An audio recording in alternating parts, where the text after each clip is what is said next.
बिस्मिल्लाहिर्रहमानिर्रहीम। रब्बि इश्रह ली सदरी व यस्सिर ली अमरी वहलुल उक़दतम मिन लिसानी यफ़क़हू क़ौली। डियर स्टूडेंट, अस्सलाम वालेकुम। आज के इस लेक्चर में हम कॉम्प्लेक्स नंबर्स की जो basic structure, properties and then applications को सीखने की कोशिश करेंगे।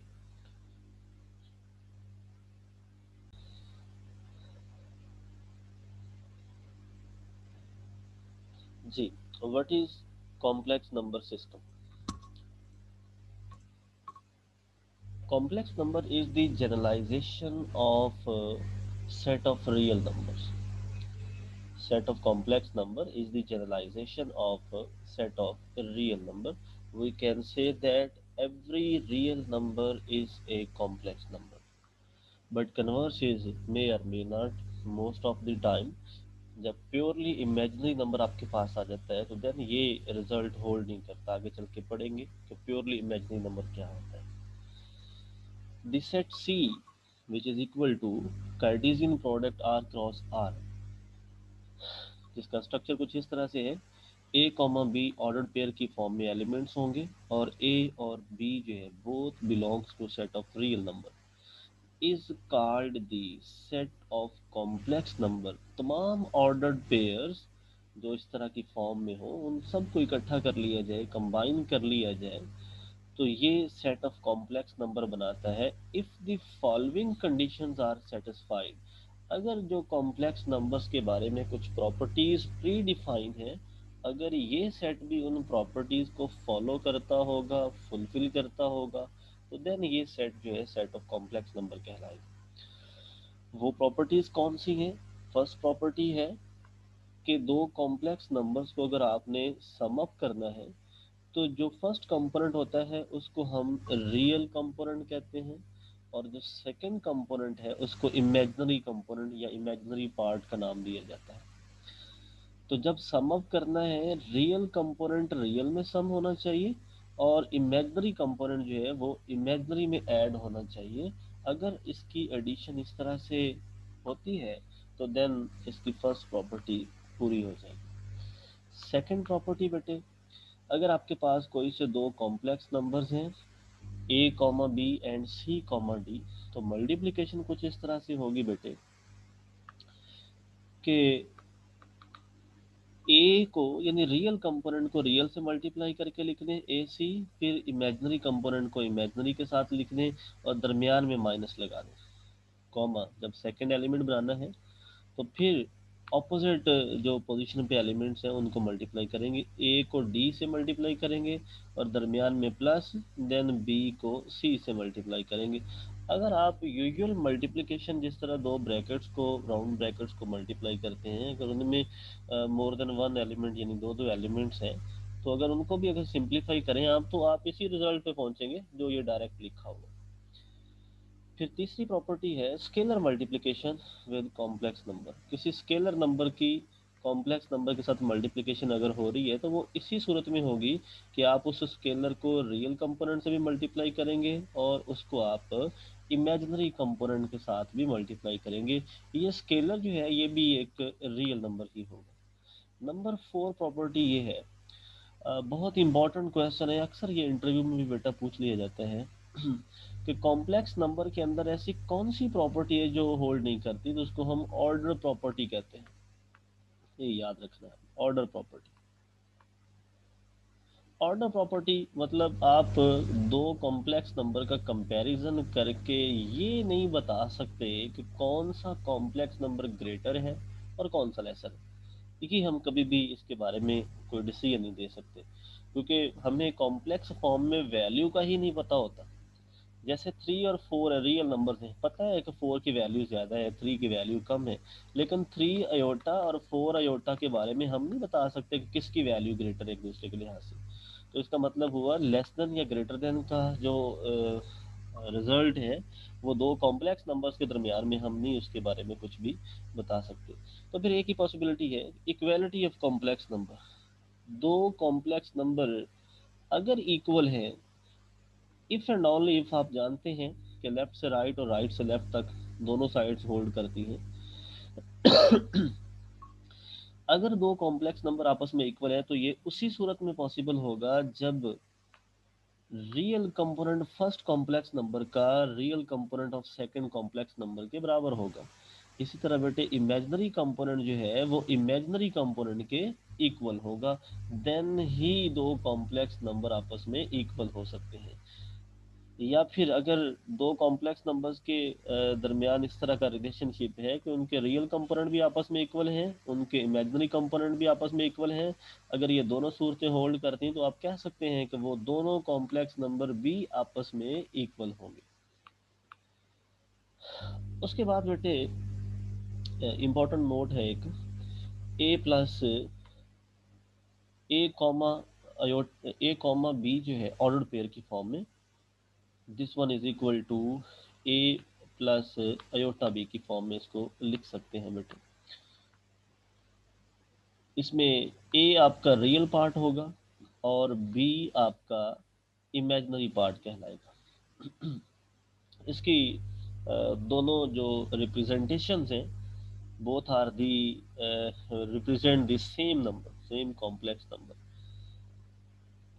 इसका प्रूफ जो है ये साइड पे दिया हुआ है कि अगर ए कॉमा बी आपके पास है, आप इसको लिख सकते हैं A comma zero plus zero comma B, क्योंकि अभी अभी हमने दो कॉम्प्लेक्स नंबर की एडिशन पढ़ी और हम ये बात वहाँ पे जस्टिफाई करके आए हैं कि आपने रियल कंपोनेंट को रियल में ऐड करना है, इट मीन्स ए को ज़ीरो में ऐड करें तो ए ही बनेगा, और इमेजनरी कंपोनेंट को इमेजनरी में ऐड करना है तो ज़ीरो प्लस बी करें तो ये बी ही बनेगा। अगर आप राइट साइड से वापस प्रीवियस स्टेप पे आ सकते हैं, इट मीन्स आपने जो भी काम किया है वो ठीक किया। देन आप इसमें से कॉमन निकाल लें। इस जो पेयर ऑफ नंबर्स हैं इनमें से आप ए को कॉमन निकालें, ए बाहर आ जाएगा तो ए की जगह पे वन और यहाँ पे ज़ीरो। इसी तरह यहाँ से बेटे बी कॉमन आ जाएगा, ज़ीरो और वन। अब वन कॉमा ज़ीरो जो है एक्चुअल में ये वन के इक्वल होता है, ये याद रखना है कॉम्प्लेक्स नंबर में। अभी इसको हम स्टडी करते हैं, इसको हम आइडेंटिटी बोलते हैं, मल्टीप्लिकेटिव आइडेंटिटी बोलते हैं।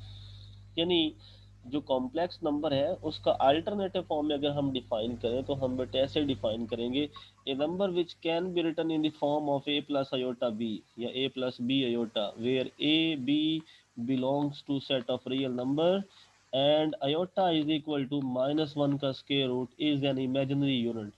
तो अगर इस तरह के स्ट्रक्चर की फॉर्म में किसी नंबर को लिख सकते हैं तो वो कॉम्प्लेक्स नंबर कहलाता है। तो जो वन होता है बेटे इसको आप लिख सकते हैं वन कॉमा ज़ीरो, तो इट मीन्स हर, इसको अल्टरनेटिव स्ट्रक्चर में लिखना हो तो वन प्लस ज़ीरो अयोटा कह सकते हैं। इट मीन्स बेटे हर रियल नंबर को, जैसे वन लिखा है हमने, हर रियल नंबर को ए प्लस अयोटा बी की फॉर्म में लिख सकते हैं विद इमेजिनरी कंपोनेंट उसका जो है वो ज़ीरो होगा। ओके, तो वन कॉमा ज़ीरो जो है बेटे उसको आप वन लिखेंगे और ज़ीरो कॉमा वन जो है ये अयोटा होता है। इसका भी अभी थोड़ा सा प्रूफ हम देखेंगे।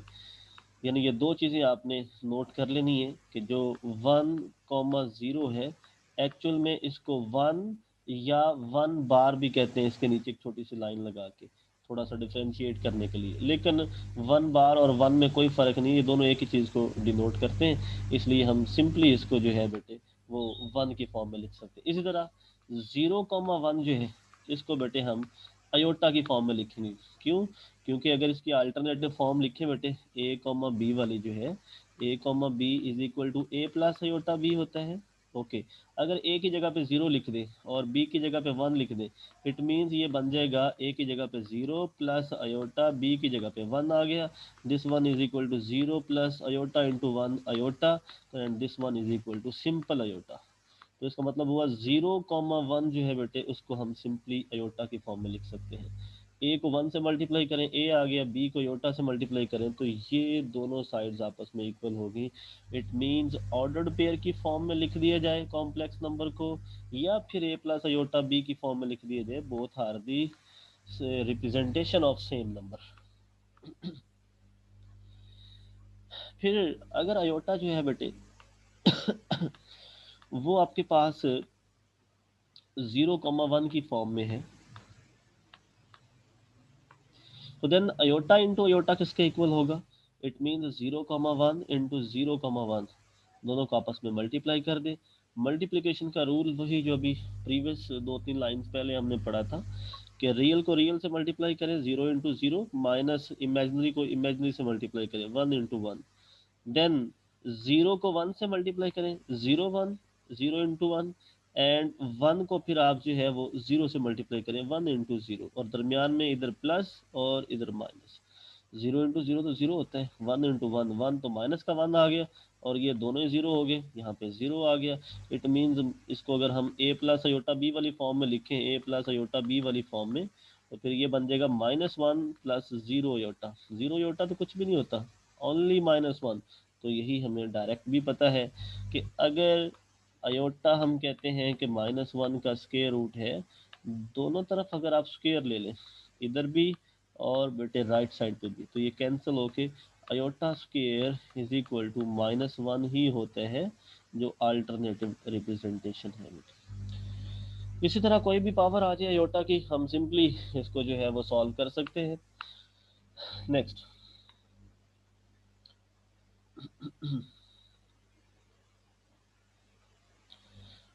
Modulus of a complex number. अगर आपके पास कोई कॉम्प्लेक्स नंबर है तो आप उसकी मैग्नीट्यूड कैसे फाइंड आउट करेंगे। Ordered pair A comma B जो है ये कॉम्प्लेक्स नंबर में से आपने ले लिया, सपोज कर लिया इसका नाम हमने z रख लिया। देन इसका मॉडुलस जो होगा बेटे वो होगा, अगर z is equal to A plus iota B कर ले आप, तो देन z मॉड जो होगा एक्चुअल में ही होगा A square plus imaginary component only B, imaginary component B square और इसका बेटे स्क्वायर रूट। तो इट मीन्स जो मॉडुलस है z mod this one is equal to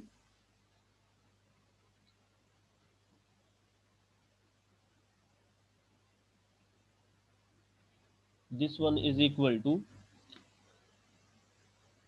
z mod is equal to real part का स्क्वायर प्लस इमेजिनरी पार्ट का square और ऊपर इसका स्क्वायर। ये मॉडुलस निकालने के लिए हम फार्मूला यूज करेंगे। फिर उसके बाद है सेकंड जो डेफिनेशन है वो है conjugate of any given complex number.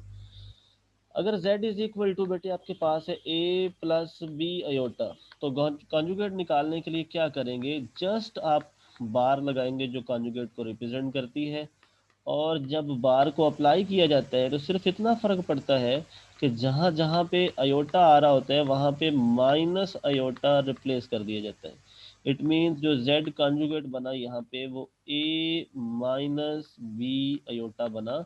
अगर आपके पास कॉम्प्लेक्स नंबर जो है वो सिंपल z जो है वो a प्लस बी अयोटा है, तो जस्ट आप अयोटा वाली टर्म की साइन चेंज करें, वहाँ से आपको कॉन्जुगेट मिल जाएगा। और ये चीज़ भी बेटे आप अच्छी तरह इस चीज़ से वाकिफ़ है कि अगर कॉन्जुगेट का दोबारा कॉन्जुगेट ले लिया जाए तो वो अगेन वही कॉम्प्लेक्स नंबर आपको वापस मिल जाते हैं जिससे आपने स्टार्ट किया था।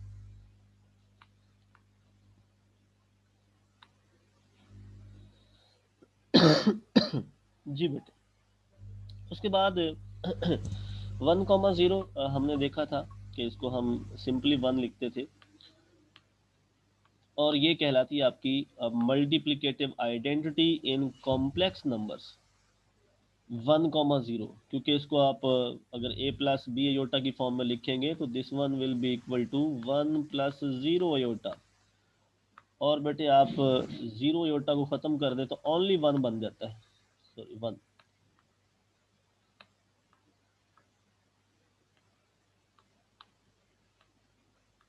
ओनली 1।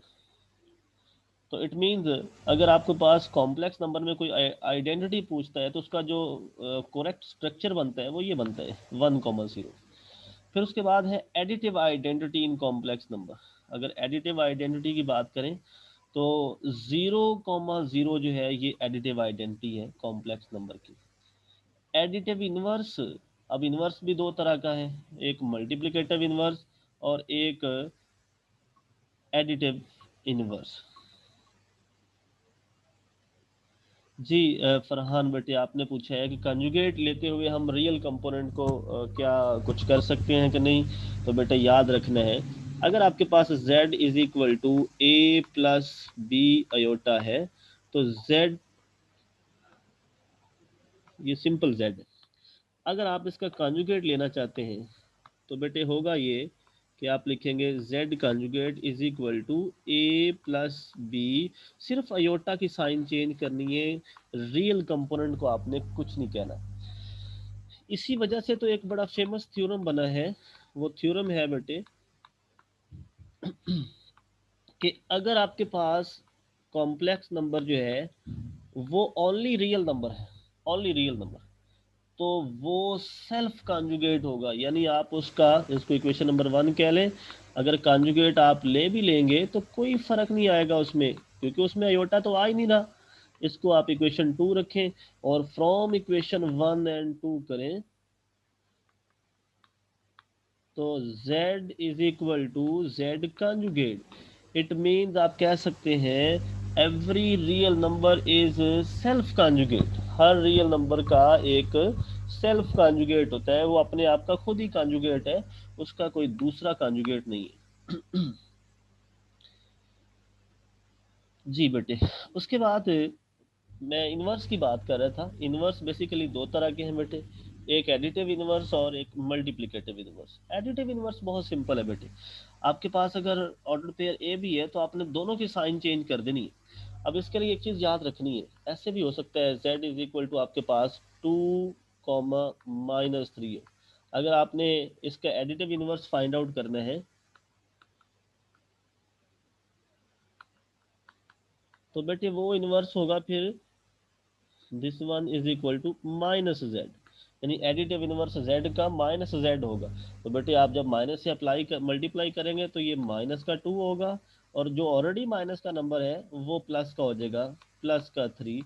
यानी ये जो माइनस यहाँ पे लगाई हुई है इसका मतलब है आपने दोनों नंबर्स की साइन को चेंज कर देना है। यहाँ पे दोनों प्लस के थे तो इधर दोनों माइनस के आ जाएंगे। अगर इधर एक माइनस का होगा पहले तो जब आप माइनस अप्लाई करेंगे ऑटोमेटिकली वो प्लस का हो जाएगा। तो माइंड में सिर्फ इतनी बात होनी चाहिए कि आपने उनकी साइन चेंज कर देनी है, तो वहां से आपको एडिटिव इनवर्स मिल जाएगा। क्योंकि ये दोनों नंबर जो हैं z और -z, z प्लस -z, जब आप सम अप करेंगे तो आपको 0,0 ही आंसर देंगे। तो ऐसे तमाम नंबर्स जिनका सम आपको 0,0 वैल्यू देता हो बेटे, वो आपके पास जो है वो नंबर एक दूसरे के एडिटिव इनवर्स कहलाते हैं।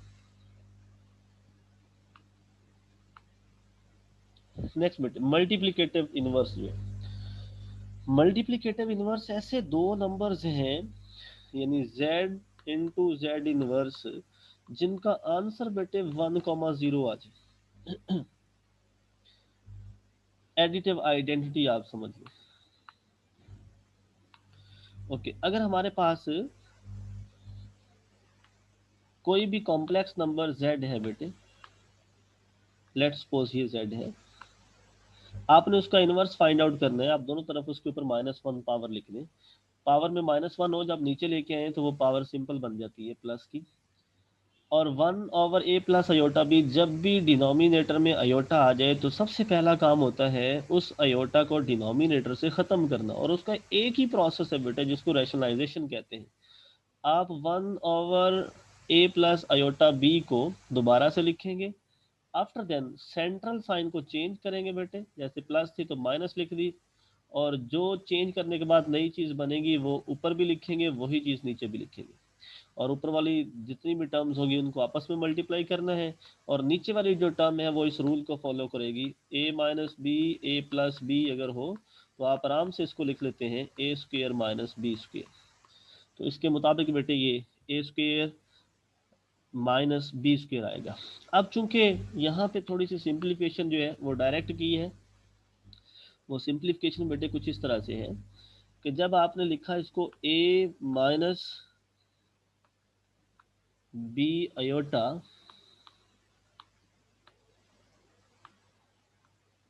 इंटू a+b, तो ये फर्स्ट टर्म का स्क्वायर यानी a का स्क्वायर माइनस सेकंड टर्म का स्क्वायर यानी b का स्क्वायर, तो this one is equal to a² - b² iota square.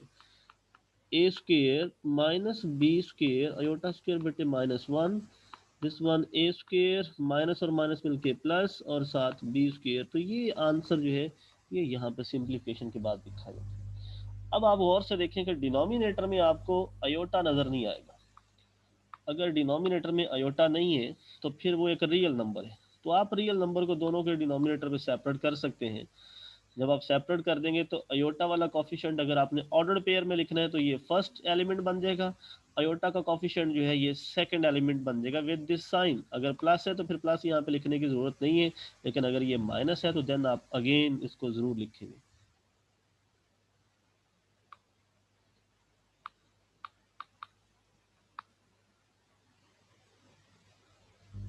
जी बेटे, अगर कोई चीज़ पूछनी है तो आप पूछ सकते हैं बेटे। कोई स्टेप आपको समझ नहीं आया तो आप माइक ऑन करके। सर आपने बोला रेशनलाइज करते वक्त सेंट्रल साइन चेंज करना है, सर अगर अयोटा मतलब कि शुरू में आ जाए तब भी सेंट्रल साइन ही चेंज करना है? उसको बेटे आप फिर तरतीब ऐसे से आ अरेंज जाता है। कर लेंगे बेटे। उसको आप क्योंकि सिंपल जो इसका जो स्ट्रक्चर होता है ना कॉम्प्लेक्स नंबर का बेटे, एक बात हमेशा जी याद रखनी है बेटे, मैथमेटिक्स का एक बड़ा सिंपल सा रूल है। आप जब भी किसी चीज़ को सिंप्लीफाई करने लगे ना, सबसे पहले उसके बेसिक रूल पे आप फोकस करें। अगर आपके पास बेटे नंबर ही ए प्लस बी अयोटा है जो बेसिक स्ट्रक्चर है, तो अगर आपको कभी बी अयोटा प्लस ए दे भी दिया जाए तो सबसे पहला काम आपने ये करना है ए प्लस बी अयोटा लिखना है। अगर लेट सपोज आपको बेटे उन्होंने दे दिए है माइनस बी अयोटा प्लस ए, तो आप सबसे पहला काम करेंगे ए माइनस बी अयोटा, देन इसके लिहाज से इसको आप रैशनलाइज करेंगे। आपने इस ऑर्डर को सामने रखना है, तरतीब को सामने रखना है। और ये सिर्फ कॉम्प्लेक्स नंबर में नहीं बेटे, जहाँ पे भी आप काम कर रहे हो आपने सबसे पहले जो बेसिक रूल है उसको माइंड में रखना है और उसके मुताबिक आपने आगे चलना है। जैसे आपको याद ठीक है होगा, सर, थैंक। आपको याद पड़ता होगा कि जब हम मैट्रिक्स के बारे में सिंप्लीफिकेशन करते थे, अगर हमें सिस्टम ऑफ इक्वेशन कुछ इस तरह से दे दिया जाता था, 2x+3y इज इक्वल टू 5, नीचे लिख दिया जाए -3y प्लस 2x या +5x इज इक्वल टू 3, तो क्या ख्याल है, हम इसी को कॉलम मान लेंगे पहला? क्या कहते हैं? No sir. हम सबसे पहला नो काम सर। ये करेंगे उसको स्टैंडर्ड फॉर्म में लिखेंगे। तो जब हमारे पास बेटे कॉम्प्लेक्स नंबर की स्टैंडर्ड फॉर्म ही रियल कंपोनेंट स्टार्ट पे और इमेजिनरी कंपोनेंट सेकंड नंबर पे है, तो फिर हम बेटे इसी को फॉलो करें। ठीक है? ठीक है सर, थैंक यू। ओके।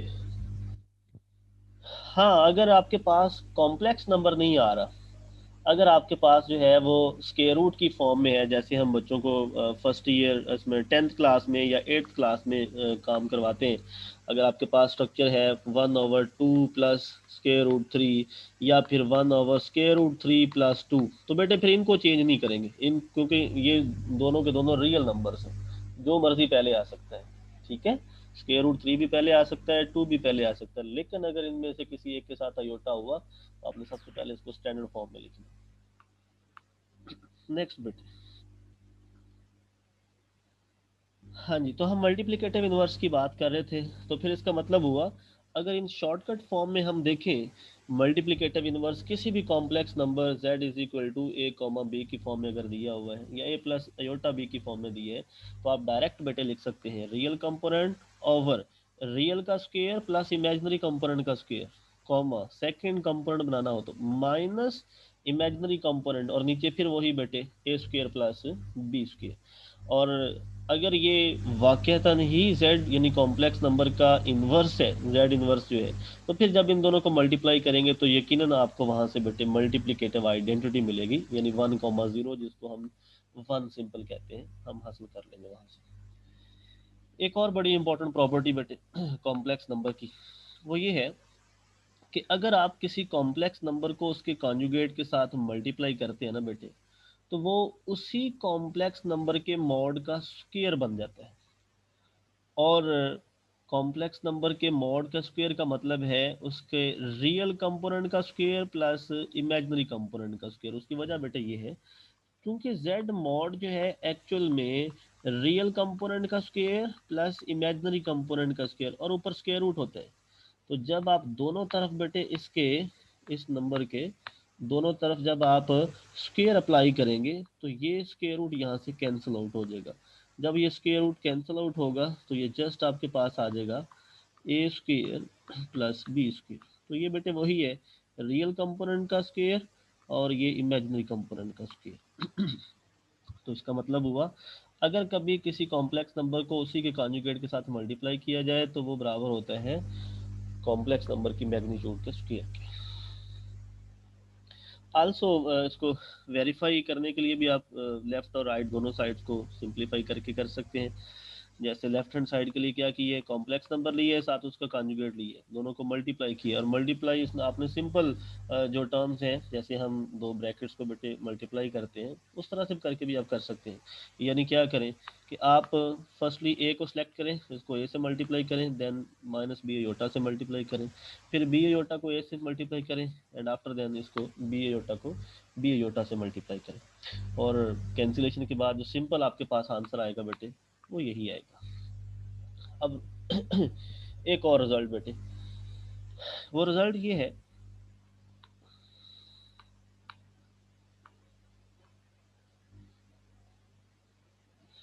कि अगर आपके पास कोई भी कॉम्प्लेक्स नंबर z है बेटे, तो याद रखना है आप उस नंबर का स्क्वायर ले लें, देन मॉड लें उसका, या फिर उसकी मैग्नीट्यूड पहले ले लें और बाद में उसका स्क्वायर लें, दोनों सूरतों में आंसर सेम आएगा, इसमें कोई फर्क नहीं पड़ेगा बेटे। तो उसकी वेरिफिकेशन भी हमें यहाँ पे दी गई है। जेड स्क्वायर आपने कैलकुलेट करना है, it mean Z into Z, दोनों की वैल्यू लिखें, सिंप्लीफाई करें बेटे दोनों को, सिंप्लीफाई करने के बाद आप इस स्क्वायर का मॉड ले लें। मॉड लेना है तो रियल कंपोनेंट का स्क्वायर बेटे वो ये आ गया, और इमेजिनरी कंपोनेंट यहाँ पे 2ab बनते हैं, उसका स्क्वायर आ गया। स्क्वायर को ओपन करें, प्लस का 4a² बी स्क्वायर है बेटे, उसमें से ये माइनस का 2a² बी स्क्वायर जो है उसको आप सिंप्लीफाई कर लें तो सिंपली प्लस का 2a² बी स्क्वायर बन जाएगा। और अगर इस इन तीन टर्म्स को आप कंबाइनली देखें बेटे तो ये तो a² प्लस बी स्क्वायर का होल स्क्वायर बनता है, स्क्वायर स्क्वायर रूट से कैंसिल आउट हो गया, simply a² plus B square, it means ये वही वैल्यू है जो z मॉड का स्क्वायर था। तो इसका मतलब हुआ दोनों सूरतों में वैल्यू बेटे बराबर आती है, कोई फर्क नहीं पड़ता। तो यहाँ तक हमने दो तीन इंपॉर्टेंट रिजल्ट जो है वो स्टडी कर लिए हैं बेटे अभी तक। उसमें नंबर 1 पे था कि जो अगर complex number a comma B है तो इसको आप लिख सकते हैं बेटे a plus iota B. Second था बेटे कि अगर आपने जो है वो मल्टीप्लिकेटिव इनवर्स निकालना है किसी भी कॉम्प्लेक्स नंबर का, तो जस्ट आप क्या करेंगे, z इनवर्स अगर आपने निकालना है, अगर z आपके पास यही है तो आप सिंपली रियल कंपोनेंट ऊपर लिखेंगे, नीचे रियल का स्क्वायर प्लस इमेजिनरी कंपोनेंट का स्क्वायर, सेकंड कंपोनेंट के लिए बेटे minus time b over a square plus b square, उसी तरह आ जाएगा बेटे। थर्डली बेटे हमने डिस्कस किया कि अगर आपने किसी भी कॉम्प्लेक्स नंबर का कॉन्जुगेट लेना है, अगर z आपके पास यही कॉम्प्लेक्स नंबर है तो जस्ट आप क्या करेंगे, अयोटा वाली इस टर्म की साइन चेंज कर देंगे तो वो a माइनस बी अयोटा बन जाएगा। नंबर 4 पे बेटे हमने डिस्कस किया कि अगर फ्रैक्शन में कोई भी इस तरह की चीज़ आ जाती है ए माइनस बी अयोटा या a प्लस बी अयोटा, तो उसको ख़त्म करने के लिए हम रैशनलाइज करते हैं। नंबर 5 पे हमने देखा कि किसी भी कॉम्प्लेक्स नंबर को उसके अपने ही कॉन्जुगेट से मल्टीप्लाई करें बेटे तो then this will be equal to उसकी मैग्नीट्यूड का स्क्वायर बन जाता है। और नंबर 5 पे जो फिफ्थ प्रॉपर्टी है वो ये थी कि z का स्क्वायर ले लें, z कॉम्प्लेक्स नंबर है, देन इसकी मैग्नीट्यूड ले लें, या फिर ऐसे करें बेटे कि पहले मैग्नीट्यूड ले लें और मैग्नीट्यूड लेने के बाद जो आंसर है उसका स्क्वायर ले लें, तो ये आपस में बेटे हमेशा इक्वल होते हैं। इससे आगे चलते हैं बेटे। बहुत इंपॉर्टेंट थ्योरम्स हैं जिनको हमने आगे बेटे यूटिलाइज करना है। उसमें जो फर्स्ट प्रॉपर्टी है वो ये है कि अगर z1 और z2 आपके पास कोई से दो कॉम्प्लेक्स नंबर हैं, अगर बेटे ये दो कॉम्प्लेक्स नंबर हैं तो देन आप इनके मुतालिक ये दो से तीन बातें जो हैं वो बड़ी गारंटी के साथ कह सकते हैं। वो बेटे पहली बात ये है कि z1 प्लस z2 का जो कॉन्जुगेट है ये इक्वल होता है z1 conjugate plus z2 conjugate. मतलब अगर दोनों कॉम्प्लेक्स नंबर आप तो उसमें सम की फॉर्म में है तो देन आप इनका जो कॉन्जुगेट है वो सेपरेटली इनके ऊपर अप्लाई कर सकते हो। ऐसे ही सब्ट्रैक्शन के लिए भी प्रॉपर्टी है। इसी तरह बेटे अगर आपके पास प्रोडक्ट की फॉर्म में दो कॉम्प्लेक्स नंबर्स हैं z1 और z2, आप कंबाइनली कॉन्जुगेट ले लें या दोनों का सेपरेटली कॉन्जुगेट लेके देन उनको आपस में मल्टीप्लाई कर लें, दोनों सूरतों में सेम आंसर मिलेगा।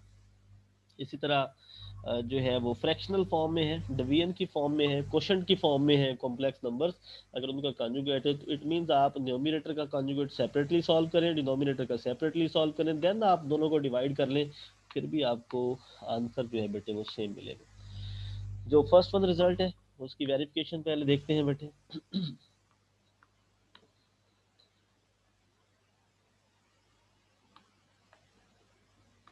जी बेटे लेट कर लें आपके पास z1 जो है वो a प्लस बी अयोटा है, तो देन फिर उसका जो कॉन्जुगेट होगा इट मीन्स आप अयोटा की जगह पे माइनस अयोटा रिप्लेस करेंगे, तो वो बेटे बनेगा फिर a minus B iota. After then second complex number हमने कंसिडर कर लिया बेटे c प्लस डी अयोटा, तो जब आप इसका भी कॉन्जुगेट लेंगे तो अयोटा वाली टर्म माइनस में आ जाएगी, पहले प्लस में थी, तो ये इसका z2 का कॉन्जुगेट आ गया। फर्स्ट ऑफ ऑल आप रिजल्ट को वेरीफाई करने के लिए दोनों का सम करेंगे, z1 और z2 का, सिंपल कॉम्प्लेक्स नंबर्स का। According to rule real number जो है वो रियल में ऐड होगा, जो रियल कंपोनेंट है, ओके जो इमेजिनरी कंपोनेंट्स हैं इनको आपस में ऐड करेंगे, दोनों में से आयोटा कॉमन ले लें। आफ्टर देन जब आप इनको सम कर चुके होंगे देन आपने कॉन्जुगेट अप्लाई करना है। जब आप बेटे बोथ साइड पे कॉन्जुगेट अप्लाई करेंगे तो जब राइट साइड पे भी कॉन्जुगेट आएगा तो रियल कंपोनेंट को तो कुछ भी नहीं होगा, वो एज इट इज आ जाएगा। जस्ट क्या होगा, इस अयोटा की जगह पे आप माइनस अयोटा लिखेंगे, जब आप यहाँ पे माइनस अयोटा लिखेंगे वो माइनस और ये प्लस मिलके माइनस हो जाएगी, बाकी सारा फैक्टर एज इट इज आ जाएगा। ये आपकी इक्वेशन नंबर 1 बन जाएगी बेटे। अब राइट हैंड साइड जो है उसमें सेपरेटली दोनों नंबर्स का कॉन्जुगेट था और उनको सम अप किया गया था। हमारे पास z1 का कॉन्जुगेट भी है बेटे, z2 का कॉन्जुगेट भी है, दोनों को सम कर दें, z1 का कॉन्जुगेट प्लस z2 का कॉन्जुगेट, रियल कंपोनेंट बेटे फिर रियल में आ जाएगा, इनको ऐड कर लें और अयोटा वाली टर्म जो है वो आपस में कंबाइन करें, उन दोनों में से माइनस अयोटा कॉमन निकाल लें, तो बी प्लस डी आ जाएगा। ये इक्वेशन नंबर 2 बन जाएगी। अगर गौर से देखें बेटे इक्वेशन 1 की राइट हैंड साइड और इक्वेशन 2 की right hand side both are the same. अगर ये दोनों की राइट हैंड साइड जो है बेटे सेम है इट मीन्स इनकी लेफ्ट हैंड साइड भी आपस में इक्वल होगी, तो यही बेटे हमने प्रूफ करना था। नेक्स्ट सेकंड प्रूफ प्रोडक्ट की फॉर्म में था और वो रिजल्ट बेटे ये था कि अगर z1 इंटू z2 का कंबाइन कॉन्जुगेट है तो आप सेपरेटली कॉन्जुगेट लेके मल्टीप्लाई कर ले तो दोनों साइड्स का आंसर सेम आएगा। तो फर्स्ट ऑफ ऑल हम दोनों को मल्टीप्लाई करेंगे, देन हम कॉन्जुगेट लेंगे तो वहां से लेफ्ट हैंड साइड मिल जाएगी हमें। अगर आप इसको बेटे गौर से देखें ज़रा, हमने दोनों को मल्टीप्लाई किया, ये z1 की वैल्यू ये z2 की वैल्यू। मल्टीप्लिकेशन का सिंपल तरीका हम फॉलो करते हैं बेटे। सिंपल तरीके में क्या है कि आपने इस रियल नंबर को पहले इस सी से मल्टीप्लाई करना है, ए सी बन गया, देन इस डी अयोटा से मल्टीप्लाई करना है तो ए डी अयोटा बन गया, फिर बी अयोटा को सी से मल्टीप्लाई करें तो बी सी अयोटा बन गया, आफ्टर देन बी अयोटा को डी अयोटा से मल्टीप्लाई करें तो B D iota into iota, iota square बन गया, और अयोटा स्क्वायर का पता है हमें -1 होता है, और -1 जो है जब इसके साथ मिलेगा तो ये टोटल वैल्यू जो है, ये टोटल वैल्यू जो बेटे है ये बन जाएगी -bd। अब इसमें से अयोटा खत्म हो गए और फर्स्ट टर्म के साथ वैसे अयोटा नहीं था बेटे, फर्स्ट टर्म के साथ ऑलरेडी अयोटा नहीं था, तो इन दोनों को आपस में कंबाइन कर ले और जिनके साथ अयोटा था उनको आपस में कंबाइन कर ले और उसमें से अयोटा कॉमन निकाल।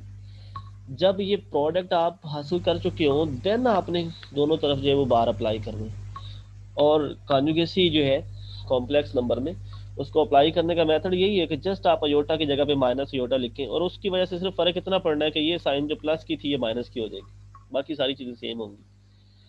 सेकंड हैंड साइड बेटे इसका नाम इक्वेशन 1 रखा था हमने। सेकंड हैंड साइड में क्या करेंगे, जो राइट हैंड साइड बेटे बनती है उसमें हमने क्या करना है, हमने z1 का कॉन्जुगेट और z2 का कॉन्जुगेट जो ऑलरेडी हम कैलकुलेट कर चुके हैं हम उनका प्रोडक्ट निकालेंगे, और प्रोडक्ट फिर उसी तरह बेटे ए को फिक्स करके सी के साथ, देन बी अयोटा के साथ, और बी माइनस बी अयोटा को पहले सी के साथ and then minus D iota के साथ। सिंप्लीफाई करें, अयोटा स्क्वायर -1 होते हैं, रियल कंपोनेंट को आपस में कंबाइन करें और इमेजनरी में से माइनस अयोटा कॉमन निकाल लें, इसका नाम रख लें इक्वेशन नंबर 2।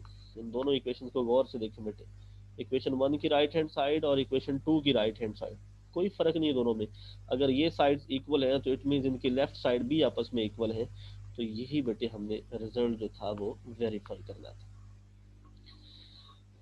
इससे अगला रिजल्ट जो है बेटे उसको हम नेक्स्ट लेक्चर में डिस्कस करेंगे इंशाल्लाह। आज 4 से 5 कहा था आपको मैंने,